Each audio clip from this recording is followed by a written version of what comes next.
Bom dia, bom dia. Bom dia, pessoal. O pessoal tá entrando. Vamos lá.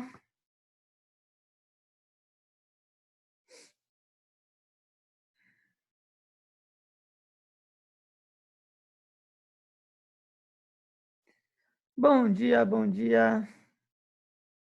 Bom dia, Lu. Bom dia, Manu.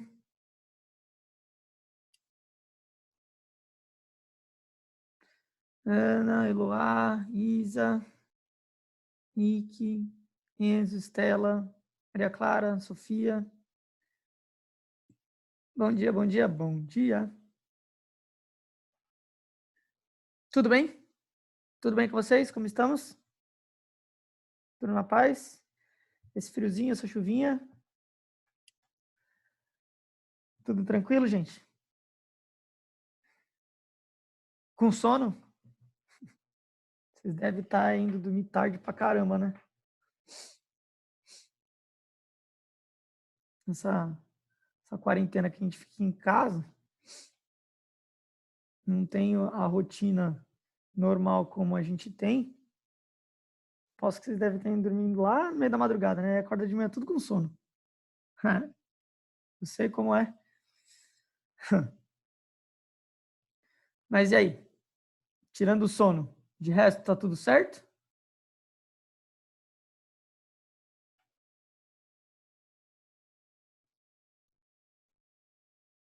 Ó, mano, organizadinha. 10, 11 horas da noite já tô dormindo já. Sonho. Sou velha, não aguento. Espírito velho, é isso? Sonho, sonho. Tá certo, tá certo. Bom, mas hoje vocês vão sextar, né? Hoje, aí amanhã não tem que acordar cedo. Dá para vocês descansarem um pouquinho mais, né? Bom, vamos lá, pessoal. Então, na aula passada, a gente tinha começado aí a correção dos exercícios lá. Deixa eu colocar aqui a tela já. Vou compartilhar aqui. Cadê? Aqui. Então, aqui na aula passada, a gente tinha começado aqui a correção dos exercícios sobre a nossa aula aqui de tema e figura, né? Textos temáticos e textos figurativos. A gente tinha corrigido, se eu não me engano, até aqui o exercício 5. Isso, a gente está corrigindo até o exercício 5. E aí a gente falou, eu falei para vocês que eu ia dar continuidade, né? Para corrigir aqui o exercício 6, 7, 8 e 9. Né? A gente tem alguns textos aqui para ler e fazer a correção. Tudo bem? Preparados? Podemos fazer? Tudo certo? Nada resolvido?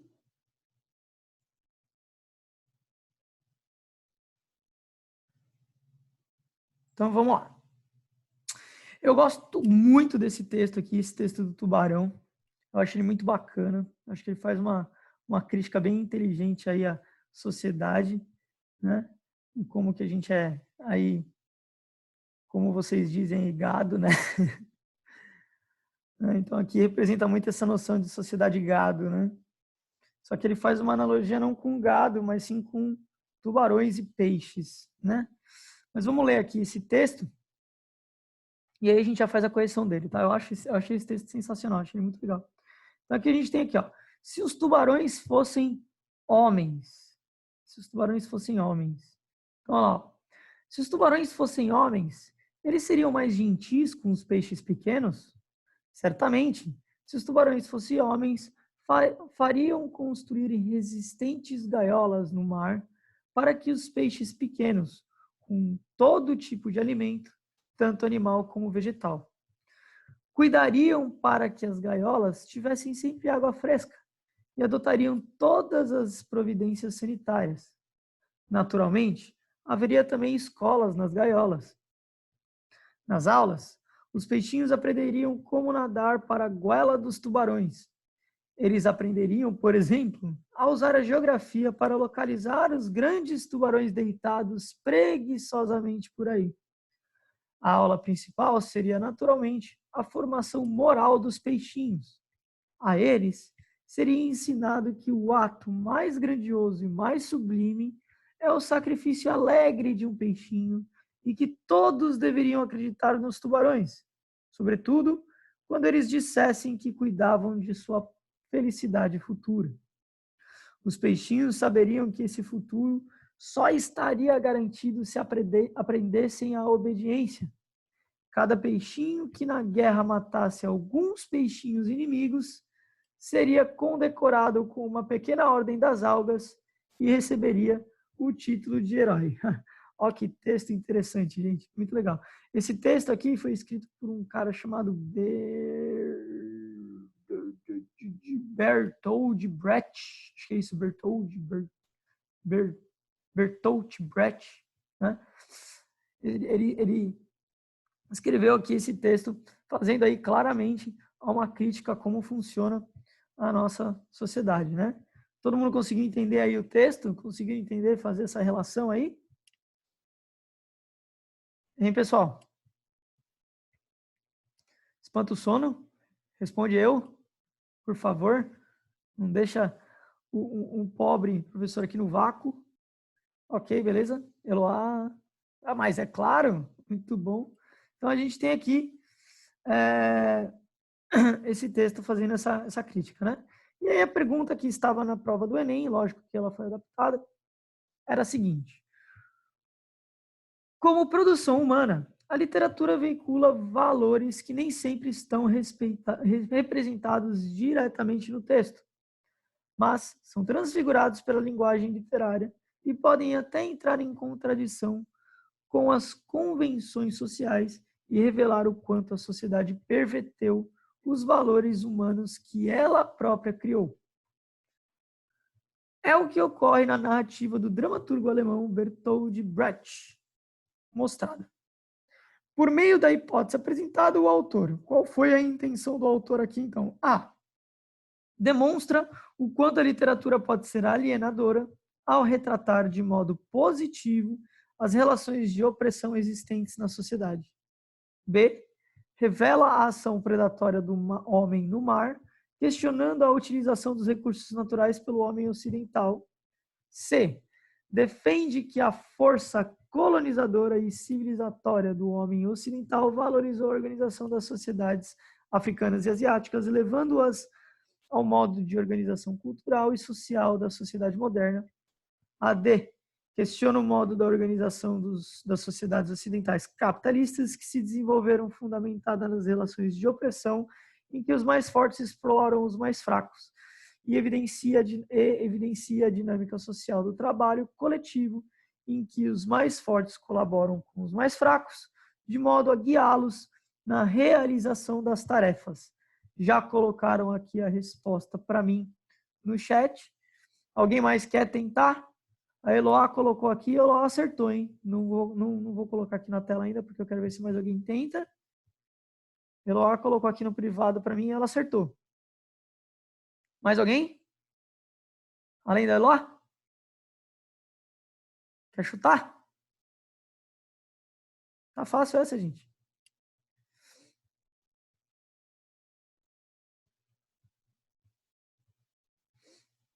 Não? Ninguém? Ninguém? Então, já. A Eloá acertou, então. Eloá é a alternativa D. Você está certíssima. Ok? De todas as alternativas aqui. Esse texto faz aí uma crítica clara ao capitalismo, né? As sociedades capitalistas, que onde, na verdade, aí os peixinhos menores, né? A classe média, baixa, a classe pobre aí, são gado, né? Acho que a gente, na verdade, esse pessoal aí sofre uma relação opressiva aí, em referente aos tubarões, aos grandes movimentadores do capital aí. Tudo bem? Tranquilo? Deu para entender, gente? Todo mundo entendeu aqui a 6? Eu gosto muito desse texto, acho esse texto bem legal. E vamos que vamos. Próximo. Aqui tem o texto para a questão 7, né? Vamos ler ele aqui, ó. Gabriel Amaral nasceu em 20 de maio na maternidade Santa Joana, em São Paulo. Aos 10 minutos de vida, o bebê fez sua primeira aparição pública pelo circuito interno de TV do hospital. 5 horas depois, os pais coruja lambiam a cria, novamente com a intermediação do aparelho de televisão. Sem sair do quarto, puderam vigiá-lo no berçário. Os pais ficaram felizes e tranquilos. Para o restante da família, vê-lo na telinha foi uma festa.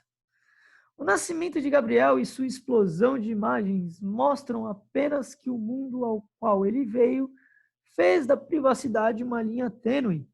As modernas tecnologias de segurança e informação criadas para servir ao homem terminaram por devassar a vida privada.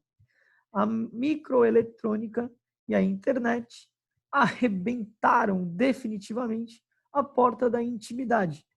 Por tudo isso, sabe-se quase tudo de quase todos. Então, mais uma vez aí uma crítica, né, gente? Aqui era mais referente ao sistema social capitalista e aqui já é mais referente às tecnologias criadas que escravizam a gente aí. Elas são criadas por uma função e, na verdade, depois acabam sendo utilizadas por uma outra função. Aqui, no caso, a televisão, né, que acaba tirando a nossa liberdade. É mais ou menos isso. Que é intimidade e privacidade. Legal? Então, aqui tem um textinho aqui, escrito por Eliane Trindade, né? E aí a gente tem a questão 7 para responder a respeito deste texto. Questão 7 é a seguinte. Para abordar o tema da mudança de paradigma sobre a privacidade, o autor do texto lança a mão de um recurso bastante comum em textos jornalísticos e opinativos, como a dissertação escolar. A introdução por meio de um caso concreto. Sobre o trecho destacado no texto, assinale a alternativa correta. Então, aqui ele apresenta o caso concreto na sua introdução, né, do bebê Amaral, Gabriel Amaral, que nasceu lá, né? Ele tem, assim, essa introdução e ele tenta destacar da seguinte forma. Vamos ver as alternativas aqui. A. É uma parte figurativa do texto no qual o tema da privacidade está embutido. B. Trata-se de um exemplo e, como é um argumento, não deveria abrir o texto. C. Para não alterar sua natureza, um texto opinativo não começa com narrativas. D. Se o tema surge logo em seguida, é desnecessária a figuratização inicial. E E. O caso do Gabriel Amaral não tem relação direta com o tema da privacidade. Já me deram aqui a resposta. Alguém mais? Alguém mais quer tentar?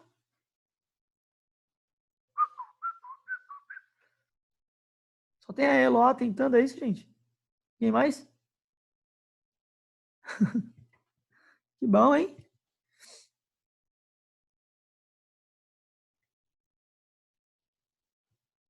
Não? Ninguém mais? Aí a Manu também mandou a resposta aqui. E vocês estão certas, meninas. É a alternativa A. É uma parte figurativa do texto no qual o tema privacidade está embutido. Perfeito. Né? Então a gente tem aqui essa introdução aqui que de fato é um caso concreto, né? Ele pegou um caso específico para introduzir toda a ideia da privacidade dele, né? Que o bebê lá nasceu e aí ele foi mostrado lá nas televisões lá do hospital e que através do monitor a família conseguia visualizar ele lá no berçário, né? E aí depois ele introduz todo esse momento já para a ideia de perda de privacidade que a gente vive na nossa sociedade, né? O bebê já sendo filmado logo quando nasce. Perfeito. É isso aí, galerinha. Muito bom, muito bom. Questão 8, a gente tem essas duas figuras. Primeiro, então aqui, ó. Por sua natureza concreta e por apelarem mais à emoção, as figuras são matéria-prima da maioria dos comerciais de TV e da imprensa escrita, considerando os elementos verbais e não verbais que compõem o anúncio abaixo, julgue os comentários a seguir. Então, olha lá. Aqui a gente tem aqui essa foto desse caminhãozinho, né? Aqui no fundo a gente tem esse, não sei se é caqui ou tomate, eu acho que é caqui, certo? E tem essa fita métrica aqui, ó. Okay? Representando o que eu acredito ser a caçamba do caminhão, talvez, não sei, né? Olha lá, né? Então aqui ele está medindo aqui, tem um negócio escrito, deixa eu ver se a gente consegue chegar mais perto. Caminhões Volkswagen Delivery do tamanho de sua necessidade, né? Então é a fita métrica. É uma fita métrica aqui, certo? Lembrem, gente, que quando a gente tem esses textos que são sincréticos, né? Eu já falei isso para vocês. A gente tem que, por isso que eu aproximei a tela aqui, né, gente? Isso aqui é um bom exemplo de texto sincrético, né? A gente tem os textos verbais, os textos não verbais e os textos sincréticos. A gente já falou sobre isso. Quando a gente tem os textos sincréticos, a gente tem que analisar não só a figura, mas também as legendas que a gente tem aí, as possíveis escritas, porque a gente consegue fazer uma análise melhor da figura, tá? Por isso que eu até dei o zoom aqui para que a gente conseguisse ler melhor. Isso aqui que está escrito aqui, ó. Caminhões Volkswagen Delivery do tamanho da sua necessidade, tá? Então isso aí pode até se caracterizar não só como um texto não verbal, mas como um texto sincrético, né? Porque ele tem ambas as linguagens, a figura e a linguagem escrita, tá? E aí a gente tem, então a gente já viu aqui que isso aqui é uma propaganda de um caminhão da Volkswagen, certo? E a gente tem uma outra figura aqui tem a mesma legenda, ó, caminhões Volkswagen Delivery do tamanho da sua necessidade. E aí, no caso, em vez dele estar entregando o que eu acho que é um caqui, ele está entregando aqui um forno micro-ondas. Certo? Maravilha? E aí a gente tem as seguintes afirmações referente a essas imagens. Então, ó, primeira afirmação. As imagens de mãos que seguram uma trena e a cabine de um caminhão constituem o percurso figurativo do tema da adequação às necessidades de transporte. 2. É tomate, pelo visto não era caqui, é tomate. Os tomates e a caixa de um forno de micro-ondas são figuras concretas do tema das diferentes necessidades de transporte. 3. A campanha publicitária articula um enunciado verbal temático do tamanho da sua necessidade e imagens figurativas desse tema. E 4. A trena sobre os tomates e a caixa de um eletrodoméstico veicula o tema da equivalência do valor do mercado de bens naturais e produtos manufaturados. E aí, quais dessas afirmações estão corretas de acordo com a possível interpretação dessas figuras? A. Apenas 1, 2 e 3. B. 1, 2 e 4. C. Apenas 2, 3 e 4. D. Apenas 1 e 2. E E. Apenas 3 e 4. O Manu já colocou aqui para mim. Quem mais quer tentar? Eloá. Manu e Eloá já colocaram. Alguém mais quer tentar?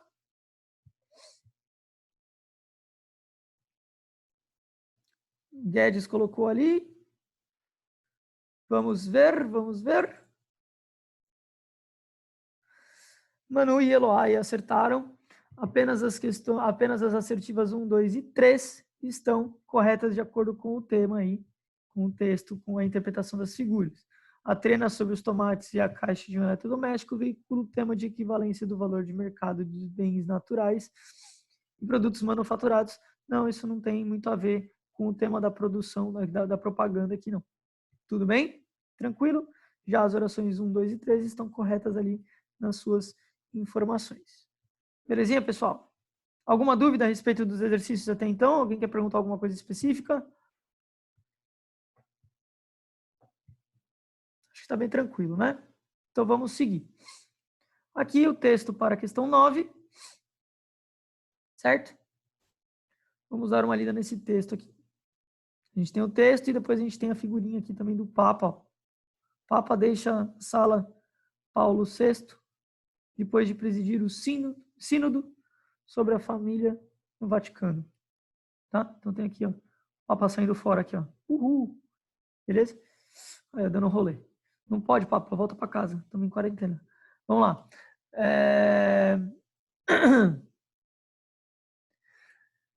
Depois de 3 semanas de reuniões, O Vaticano apresentou o documento final do Sínodo sobre a Família, encontro do Papa Francisco com bispos do mundo todo.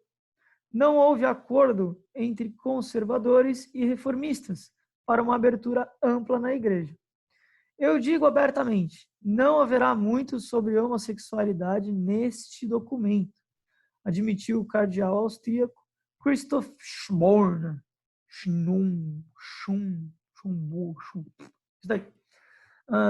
Já sobre a integração dos divorciados, um pequeno avanço. O documento propõe que cada padre analise individualmente caso a caso. Em sua mensagem final, Francisco não parecia satisfeito e criticou os conservadores ao dizer que os líderes da igreja devem enfrentar as questões sem medo e sem esconder a cabeça fria. Então, mais uma vez, a tentativa aí do Papa aí de tentar modernizar um pouco os conceitos aí da igreja, né, católica, né, aí, referente aos documentos e a forma com que eles abordam a ideia de divorciados, e aqui ele indica já que não vai ser nada tratado sobre o homossexualismo, apesar de que vimos aí nas mídias as tentativas constantes dele tentar modernizar esses conceitos da Igreja Católica, certo? Então a gente tem aí esse texto falando sobre esse sínodo, né, sobre essa reunião, sobre como tratar aí a integração de divorciados, a igreja, e ele fugiu aí do tema homossexualidade no momento, certo? Então, referente a esse texto aí, tem o Papa vazando aqui, ó. Ele saiu, parece que ele tá meio pé da vida, né, para não falar outra coisa, né? Ele tá saindo fora aqui, beleza? Tem aqui o textinho. E aí a gente tem a seguinte questão. No jornalismo moderno, a fotografia não desempenha apenas a função de ilustrar textos. É comum que ela figuratize temas que o jornal deseja veicular, demarcando seu posicionamento sobre fatos do cotidiano. Considerando esse comentário e o texto acerca do sínodo sobre a família, pode-se afirmar que a foto do Papa caminhando pelo Vaticano concretiza o tema. A. Da solidão dos religiosos, consequência do celibato obrigatório. B. Do seu isolamento político diante das pressões mais conservadoras. C. Da falta de diálogo do Vaticano com outras denominações religiosas. D. Da indisposição do Vaticano em discutir sobre a homossexualidade. Ou E. Do elitismo da Igreja e de seu conservadorismo diante de temas polêmicos. Aqui, de novo, é uma questão que exige aí um certo conhecimento externo sobre o assunto, né? Mas alguém aqui consegue chegar próximo da resposta? Aqui tem gente no privado aqui lançando que está em dúvida entre duas alternativas. Normal, também ficaria. Justo, né? Até ficar em dúvida, porque como eu falei aqui, já exige aqui um conhecimento maior sobre como funcionam as coisas na Igreja Católica, né?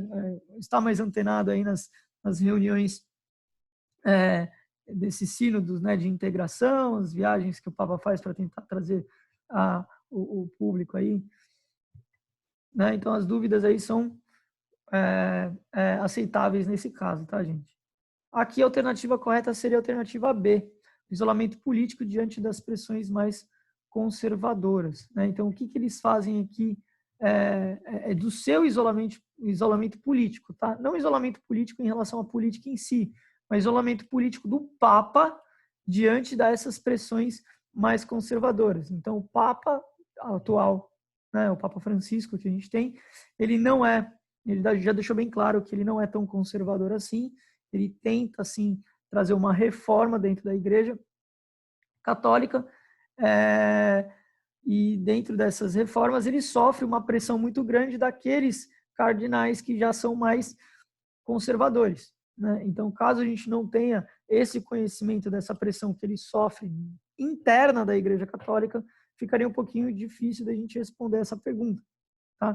Ele sofre essa pressão interna, tanto dos próprios cardeais ali, tanto dos outros, da alta nata ali do Vaticano, quanto das próprias famílias católicas que julgam e criticam, quanto a própria imprensa, que às vezes é mais conservadora, que critica aí a aceitação que o Papa quer trazer a respeito da homossexualidade e abrir aí a possibilidade dos divórcios aí serem aceitos dentro da Igreja Católica, né? Então ele briga muito contra essas ideias conservadoras. Ele diz que a sociedade hoje mudou muito e que isso não é mais visto como um pecado mediante a todo o processo gigantesco aí de outras coisas mais importantes para que a gente se preocupe, né? Mas aí, isso de novo, gente, é aquela história da gente montar o nosso portfólio, né? Quanto mais conhecimento externo, independente aí, gente, de religião, tal, eu não sou católico praticante, né? Mas independente da religião, independente de tudo, a gente tem que ter conhecimento do que está acontecendo ao nosso redor, porque esse tipo de questão ela cai em vestibular também, né? Apesar de que ultimamente eles têm tentado evitar muito aí temas específicos religiosos e políticos, porém cai nos vestibulares, principalmente nesses vestibulares que são de faculdades onde que a vertente da faculdade é uma vertente católica, né? Então aqui em Santos a gente tem algumas, né? Mas essas questões caem no vestibular. Então é sempre interessante que nós tenhamos aí o nosso repertório amplo a respeito do conhecimento de tudo: política, religião, esporte, ciência, saúde, tudo se faz importante aí para que nós consigamos responder as perguntas de maneira aí mais assertiva. Tudo bem? Galera, então assim, ó, nessa apostila, na apostila 2, nós trabalhamos então os seguintes temas, né? A gente trabalhou aqui sobre textos temáticos e textos figurativos. A gente trabalhou aqui também sobre é, é, a parte mais semântica, né? A parte mais aqui, funções, classes de palavras, né? Funções do texto, a gente falou sobre substantivo, a semântica, sintática, morfológica, sintática, substantivo, artigo, adjetivo, né? A gente falou também sobre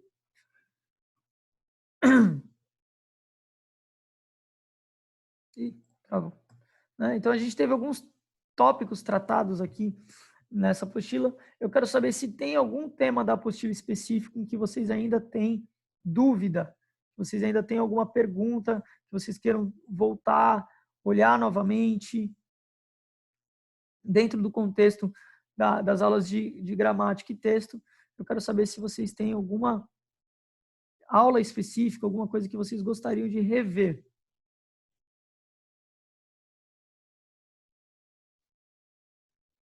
Foi uma pergunta, gente. Então, assim, se vocês quiserem me dar uma resposta, eu agradeço. Mesmo que a resposta, não, professor, estou de boa, tá tudo tranquilo.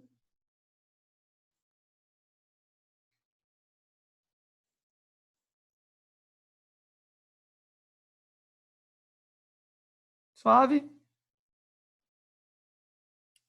Tá de boa? Sem dúvidas? Beleza, então, pessoal. Então, a nossa aula de gramática vai ficando por aqui hoje, ok? Nós voltamos às 11h15 para a nossa aula de redação, beleza? E aí, como eu falei para vocês, na aula passada, a gente trabalhou aí um pouco retomamos aí um pouco das estruturas. Diga, Manu. Então, eu espero mais um pouquinho.